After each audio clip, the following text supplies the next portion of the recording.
Hello guys, sa video na to ituturo ko sa inyo kung paano bumili o mag-recharge ng ating Sawa SIM card sa pamamagitan ng MobilePay. Okay? Para maumpisahan natin tutorial, open natin yung MobilePay natin. Enter natin yung password.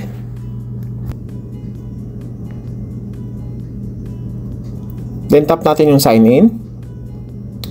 Then dito sa dashboard, itap natin yung shop on the lower right corner.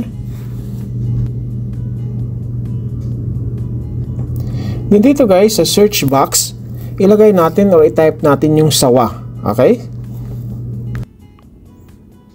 Then dito, ipapakita sa iyo yung lahat ng Sawa recharge card with corresponding recharge card amount. So, mamimili ka lang guys kung alin o magkano yung recharge card na gusto mong i-purchase via MobilePay. Okay?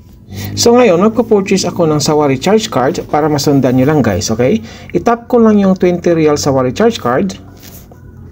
Then, pindutin mo lang yung checkout. Then, i-review mo ulit guys yung binili mong Sawa recharge card.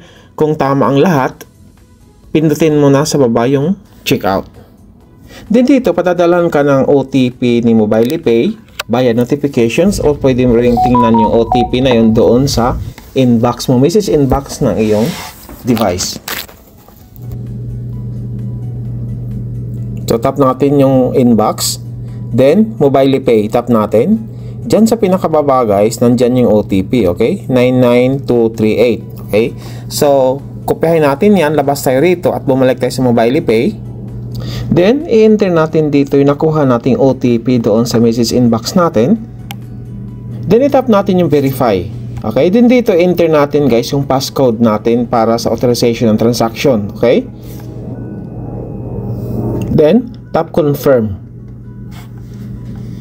So ayun guys, success na yung transaction natin. So ang tayong gagawin natin is scroll down na natin para ma-view natin yung voucher card na binili natin para sa Sawa recharge card. So may mababasa kayo dyang code. Yung code na yun guys, yan yung digital voucher code ng Sawa recharge card na binili natin sa MobilePay. So ang tanging gagawin na natin sa code na yan is pwede mo siyang kopyahin manually or pwede mo siyang kuhanin yung code via copy and paste. Okay? So, kung kukuhanin mo siya guys via copy and paste method, itap mo lang guys yung box na sa gilid ng numero, yung blue box.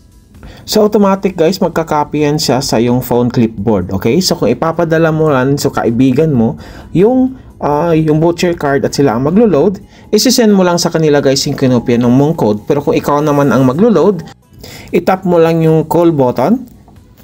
Then, i-dial mo lang guys yung *155 at yan yung code sa pag naglo-load ka sa STC, okay? Then, followed by asterisk. Then, ilong press mo guys at i-paste mo para ma-paste dyan yung voucher code na nakuha natin sa MobilePay. Then, ipa-follow natin yung hash. Then, press call lang tayo guys. So, and guys, successful na nating na-load yung binili nating Sawa recharge card sa MobilePay, okay? Sana guys, nasundan ninyo at malinaw sa inyo kung paano bumili o paano mag-recharge ng ating Sawa SIM card sa pamamagitan ng MobilePay, okay?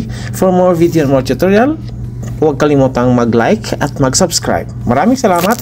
God bless you, God bless us, and God bless the world. Maraming salamat.